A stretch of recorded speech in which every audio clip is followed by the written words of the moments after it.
Today, Baba is telling us that I give my introduction only when I come myself, and nobody else can give you my introduction. And you see, I always like to think that, Baba only has autobiography. Nobody can write the biography of God.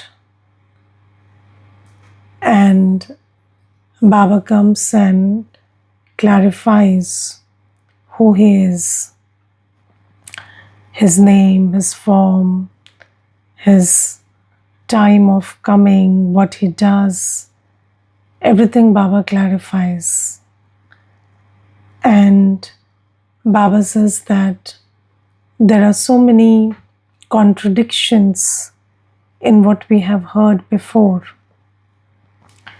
And one of the things that Baba is pointing out today is that people say, on the one hand, that God has no name and form.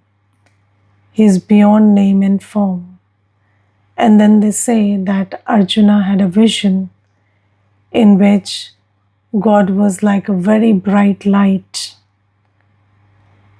And then he said, I cannot tolerate this sight, so please stop. Now Baba says this is a contradiction, because if you say that God has no name and form, then how can be that God is such a bright light? And then next thing Baba says is the relationship. So Baba says, I am the father and you are the child. And how can it be that when the child sees the father, then the child will be scared or the child will feel fear? That can never be. The child will never speak this language that I can't tolerate your sight and please stop for the father. And Baba says that when you see my form, you feel very beautiful. You feel very sweet inside. You don't feel like, stop, I can't see you, or I don't want to see you. This will never be the response of a child towards the father. And I was just thinking that this is so interesting, because you see, in the world, even the physical father has any face, any form. Yes, so parents are the most beautiful, and parents are the most attractive for children. Yes, so whatever is the face of the mother and father, the child absolutely loves that face. Yes, and so it doesn't matter according to world beauty standards. What is that? Where does that count? But for the child, the sweetest face is of the parents. Yes, and you can only feel love and you can only feel that sense of belonging when you see that face. And not every physical face is beautiful, but the child loves that face. The child is never scared of the parent. And this is a very important point that Baba gives, that I am the father and you will never say I can't tolerate and please stop when you see me. And Baba says I am a very subtle star of light. And when I conduct courses, so once you understand that you are just a point of light, you're a sparkling star, and then when you ask the soul who has understood what its form is, that what would be the form of his father, then the soul immediately says the father would be also a star of light. And this is the most natural, this is the most logical understanding that we can have. So Baba comes and tells us that I am a sparkling star of light, and you are also a sparkling star of light. We are not smaller or bigger than each other in shape or form. It's just that I'm the ocean because I don't come into birth and rebirth and deplete myself. And because you come into the cycle of birth and death, that's why you get depleted. That's the only difference. It's not like Baba is a very, bright light or blinding light. And when we see Baba, we can only feel love and acceptance and peace and purity from Baba. So Baba says, my form is very sweet. My form is not scary. And you see, Baba is the one who makes us sweet. So how can Baba be not sweet? So Baba says, I am the one who, when you come to me, I make you sweet. I remember there was this one Mata, and she shared a very beautiful experience once. She said that, Didi, I committed some sin. And so she said that when I meditate, I feel the subtle region a lot. And then she said that day, when I went to the subtle region, I was all black because of the sin. And I could see that, everything about me was only black and dark. And then there was Baba in the subtle region. And then I started receiving Baba's drishti, because black or white, I'm Baba's child. So I started receiving Baba's drishti, and slowly I changed into fair and white. And then she said that when I changed into this, then I felt that, I'm still pure. I could get in touch with my sense of purity. And then after that day, I maintained that. I always held in my awareness that I'm this pure form of an angel. And Baba really transformed me from that dark ghost to an angel that day. And Baba says, I'm somebody who transforms you and makes you sweet. I'm somebody who makes you love yourself. So how can you have this reaction that, I can't tolerate you for me? And this is Baba's. So Baba clarifies a lot of things about what we have heard until now on the path of devotion and what Baba is telling us now. And sometimes, these days especially, people have a lot of interest in yoga. So maybe because of the marketing or something, but there is this thing that people want to learn meditation. They don't know what they want to learn, but they just know that there's something called meditation which they want to learn. And Baba says that Baba comes and teaches Raj Yoga. And Raj Yoga is not just meditation.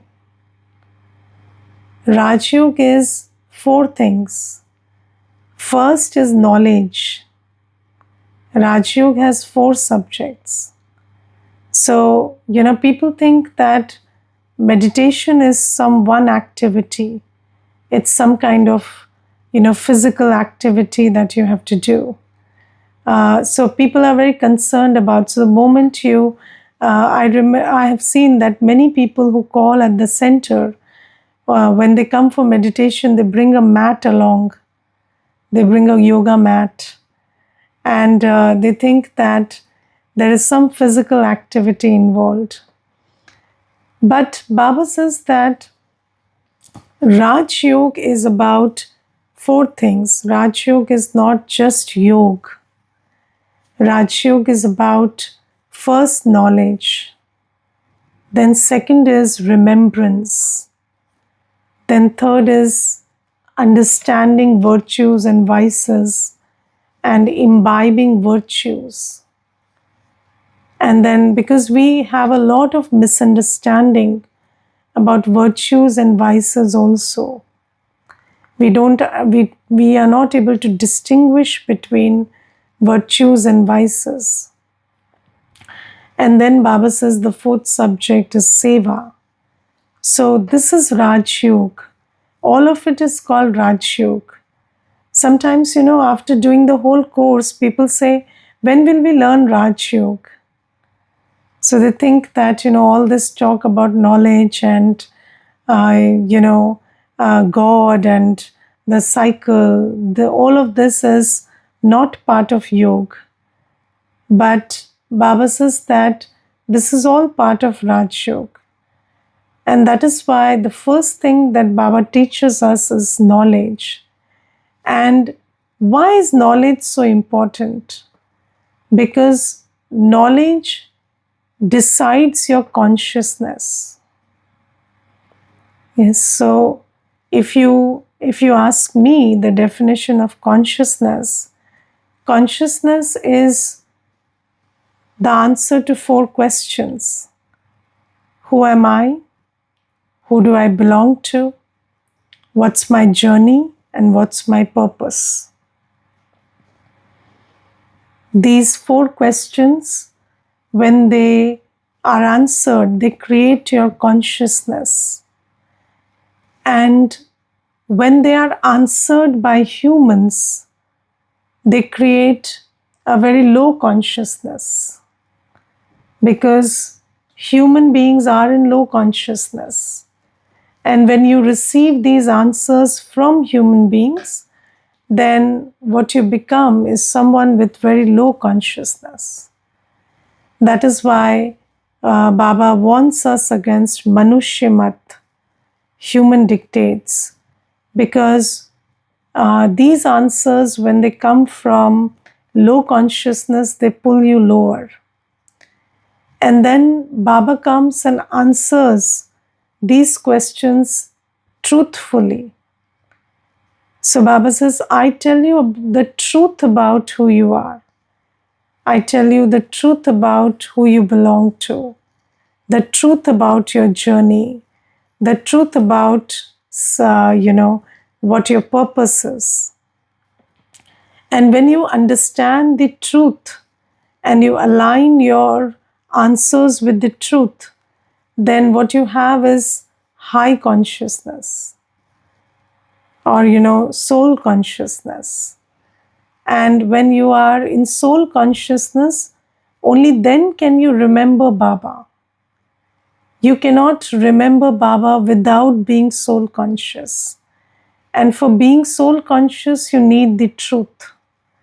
And Baba says that only when you have yoga, then this knowledge also sits properly in your intellect, because this is a two-way thing.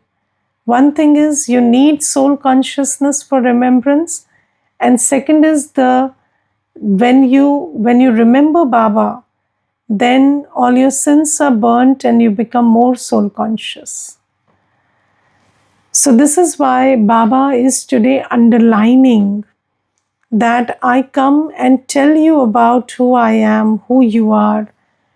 Baba tells us that Baba is the one who tells us that it is the soul who experiences and does everything through the body.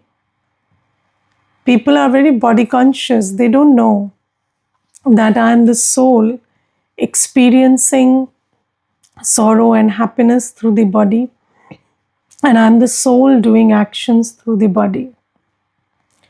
And people think that, so what's the difference between saying that, you are a soul experiencing happiness and sorrow, and you are the body experiencing happiness and sorrow.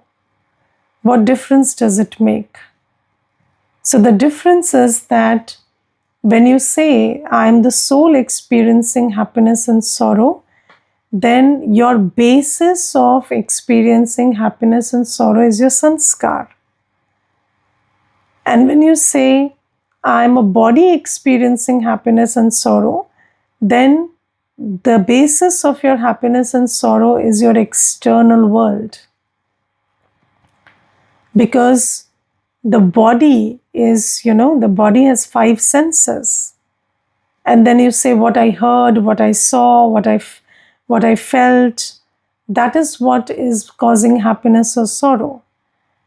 And when you understand that it is the soul that's experiencing happiness and sorrow through this body, then you understand that the external circumstances have got nothing to do with your experience.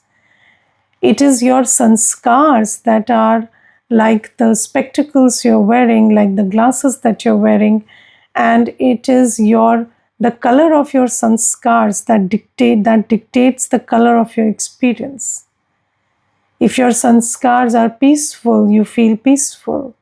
If your sanskars are joyful, you feel joyful. So there is a big difference. And when you think that the world is the problem, you try to change the world. But when you understand your sanskars are the problem, then you start to change your sanskars.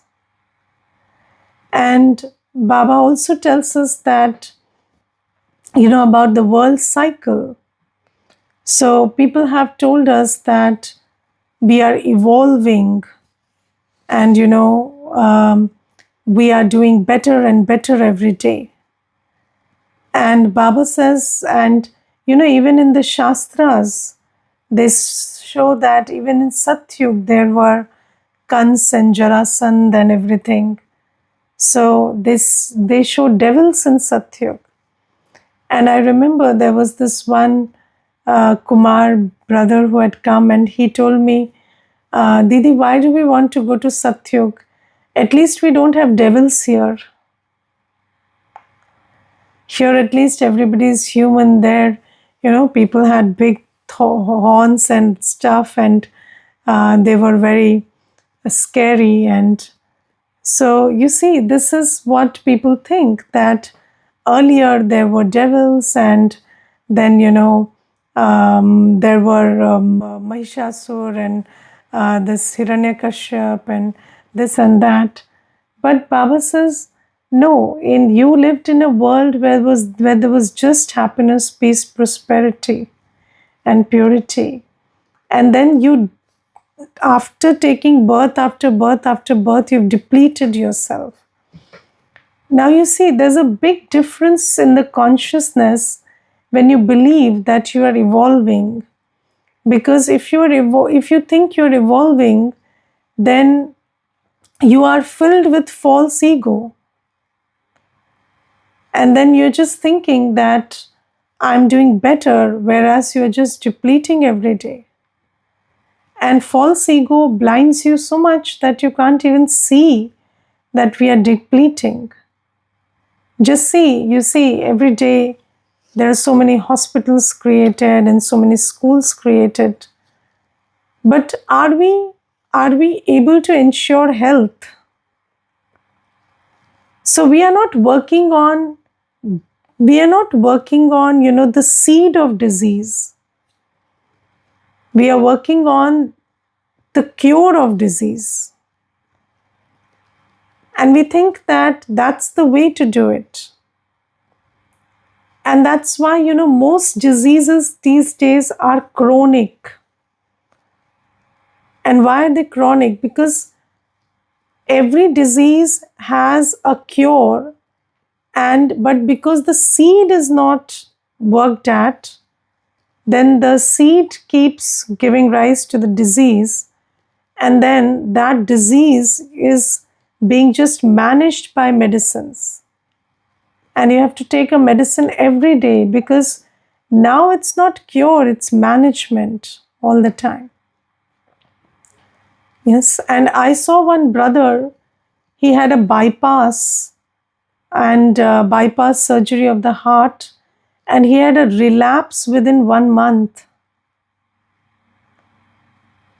And just think about your body producing, everything in such measures that your arteries can get blocked again within a month. And why? Because why are these hormones and these chemicals releasing? What is the cause? The cause is the quality of thoughts and feelings and the state of mind. But we are not looking at all of that. And we don't have any cure for that. So Baba tells us that you're just filling yourself with false ego. This is no advancement. And Baba tells us that we actually depleted ourselves. And yesterday I was conducting a class in another center, and I was just telling them, there were new people, and I was just asking them, what is the percentage of brain that we use today? So scientists have told us that we are using 1% or 0.5% or 2% or 3% of our brain. Now, are we designed to use only that much? So obviously, in the past, we were using 100%, and we have come to this. Or do you think that we started from zero and we evolved up to 3%? So that's not how it's happening. So we are at 3% or 1% of using of our brain, and then we say that, we have evolved. So we are not evolving. We used 100% of our brain, and then slowly, gradually, we have come to this state. And what would we do when we used 100% of our brain? At that time, we would be the masters.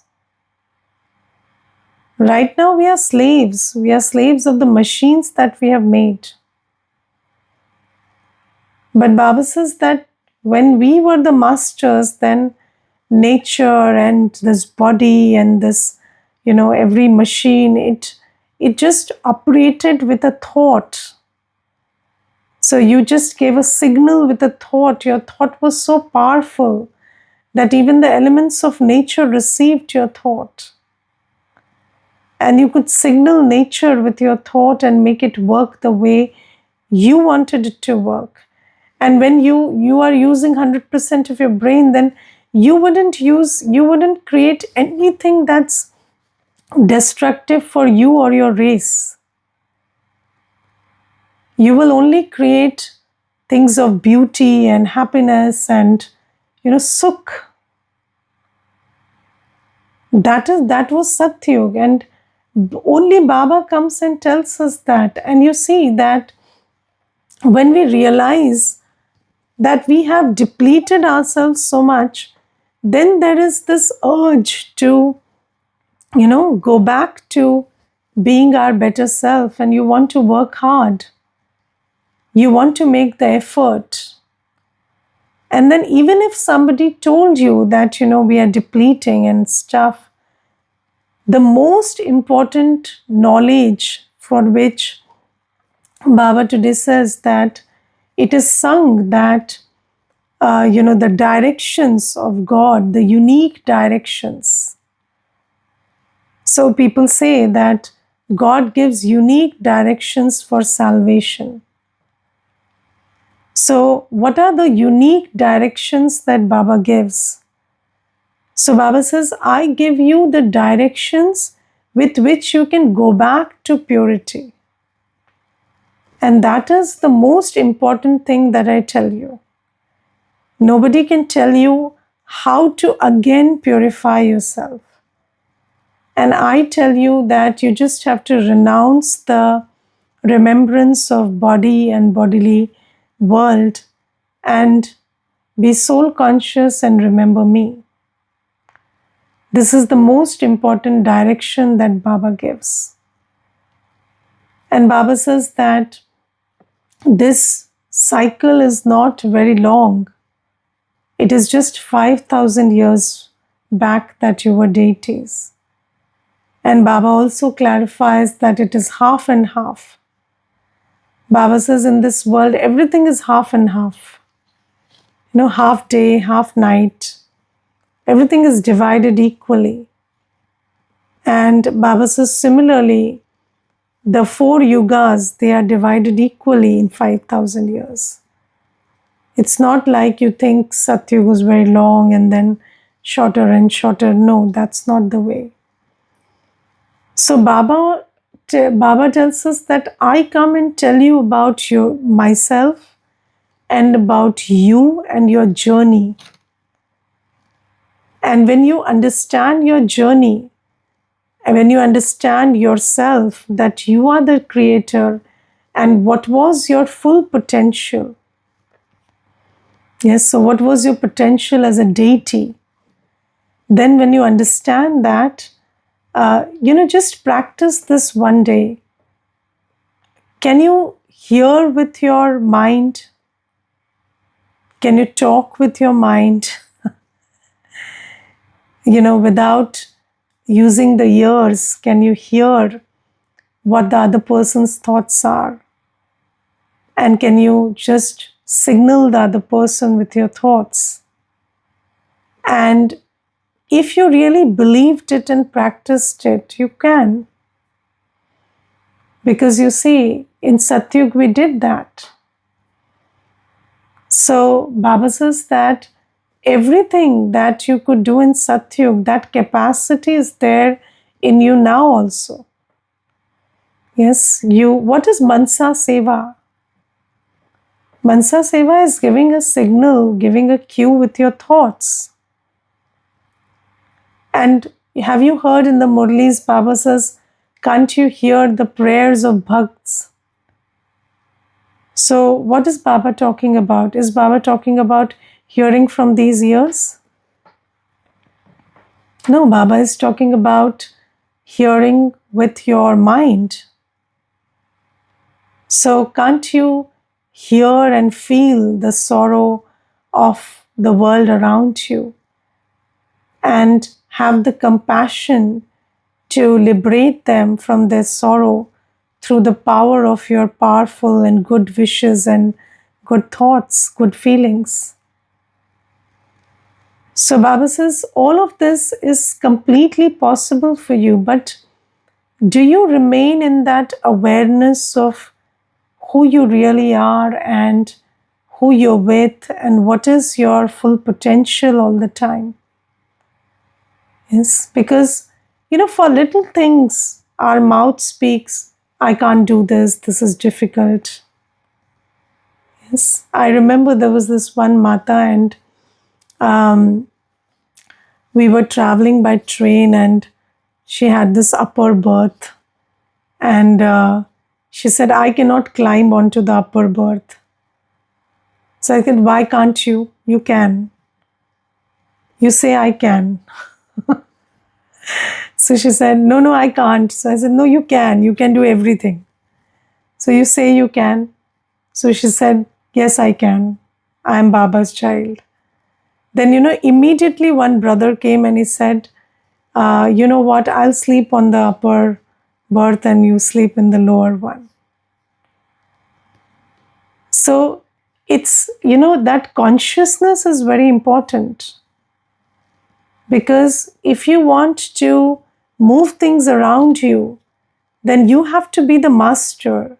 Beggars are not choosers. Yes, so you want other people to cooperate with you, you have to know that they will cooperate with you. If you think they won't cooperate with you, they won't. So Baba says that these are the things that I remind you of your beginning, middle and end, about you who are the master of the body. And then Baba says that I tell you about this wonderful task that I do through Brahma Baba. And Baba explains the pictures and the scriptures that we have heard. And Baba says, in the scriptures you see that Brahma Baba is holding, Vedas and Shastras, and then you see an image of Vishnu's, from the navel of Vishnu, Brahma emerges. So Baba says, I give you the significance of that. I tell you how, the one who was Vishnu takes rebirth and becomes Brahma. He becomes, look at Vishnu's form and look at the one emerging from his navel. Vishnu is a deity and Brahma is like an old man. And then look at, his age and the white beard and, gray hair and gray beard. And Baba says, all of this is a sign of Kali Yuga. And Baba says that one who was the highest takes rebirth and then he becomes like this. And then I come. It is I come and give the essence of all the Vedas and scriptures through him. That's why he's shown like that. Yes. So Baba gives the clarification of everything. And Baba today tells something very interesting. Baba says, I know all the scriptures also. I am the ocean of knowledge. And I know the essence of scriptures also. That's why I come and give the essence of all scriptures to you. Yes, so Baba knows the essence of everything that happens in the cycle.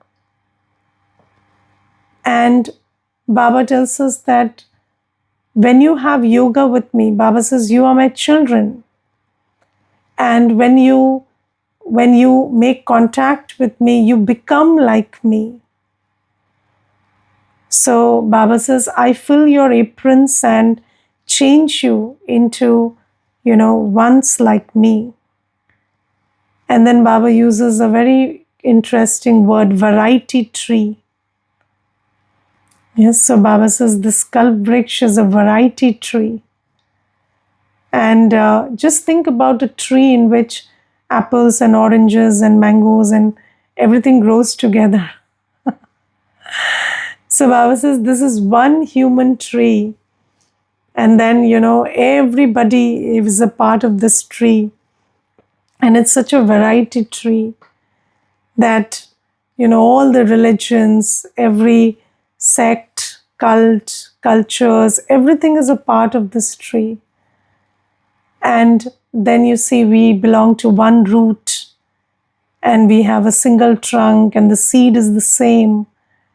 And then there's so much variety that now we can't even relate to each other.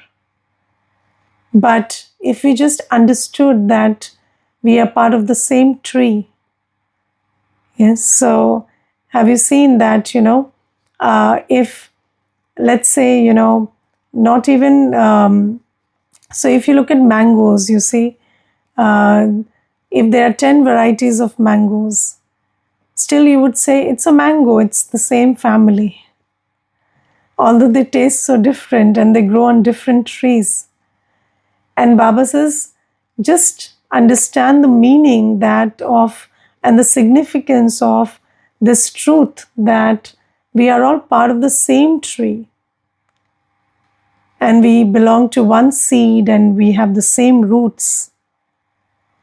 And Baba says, how much of brotherhood that would, emerge in us. And people, these days, they're thinking about, we belong to this religion and this was our founder and your founder was different. But Baba says, no. You should know Shiv Baba, you should know Brahma Baba, who is the great-great-grandfather sitting at the roots. And you see, every religion is talking about Adam, and yes, so Brahma.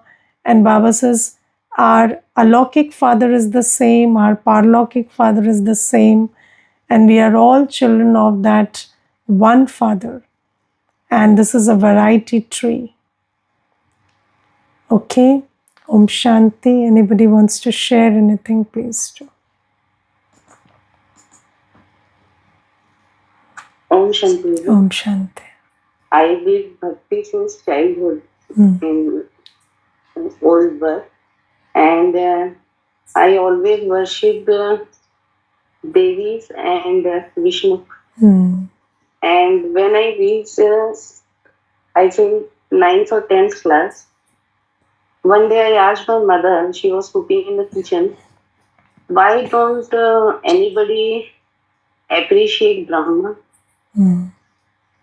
Every god is remembered, and Brahma's name is so less. And I felt very sorrow about this. I don't know why. I said, he is the creator now. Then we should remember in series, na? Vishnu and Shankar comes after. Then he smiled. She also didn't know the answer. And I had so much curiosity about all these things. And here I am very much satisfying with this knowledge, wealth of knowledge. These are really wealth. Correct. And today Baba is highlighting that nobody knows Baba. No idea, even a single piece of idea. And yesterday I felt this point very much, Didi. When I see people around me, I am very much shocked why they are not understanding, why they cannot recognize what is. Mother, it's very difficult to make them understand this with words. But yes, in Amrit Vela, today Baba says about commanding. And these works I do in Amrit Vela. I understand that all things around me, 5 elements of nature, I talk to them. I talk to everybody. In kitchen also, earlier I had habit of talking to vessels also, vegetables also in the kitchen. Yes. And I kept listening to songs of Baba. This 20 years back, these things. And now, again, I think that I am coming to that vapas consciousness which I had earlier, but with a new understanding. Yes. And more clarity, and this gives very satisfaction. Right. And self-talk also. When I started noticing my self-talks, I noticed that all our words are he gadbad. Yes. And this is the main effort. First, on our thoughts, we have to keep noticing and changing. Yes. And practicing this. Yes. Thank you. Om Shanti. Thank you. Om Shanti. Hanji. Shanti Om Didi. Shanti. When it is the soul experiencing happiness and sorrow, the basis is my sanskar. I would focus on my sanskar, and when I see the problem, there is some problem, I would want to change my sanskar. And when I find the basis is body experiencing the happiness and sorrow, I would always focus on outer world. I would want, if I see any problem, I would feel, I want, like, why is he like this, and why is she doing like this? So I would always focus on changing the outer world in that case. Correct. So my effort has to be inner world. I need to change my inner world, not the outer world. So I'll be more focused on being soul conscious. Yes. Thank you. Om Shanti. Okay. That's all. Om Shanti.